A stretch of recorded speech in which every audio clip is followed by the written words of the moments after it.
بسم الله الرحمن الرحيم هو الذي أنزل من السماء ماء لكم منه شراب ومنه شجر فيه تسيمون ينبت لكم به الزرع والزيتون والنخيل والأعناب ومن كل الثمرات إن في ذلك لآية لقوم يتفكرون.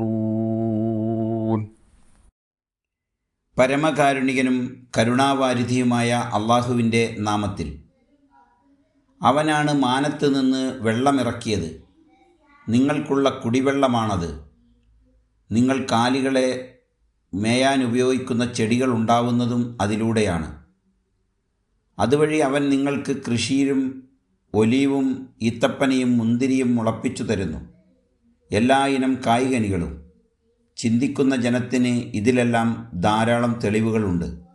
സൂറത്തുൻ നഹൽ ആയത്ത് നമ്പർ 10-11.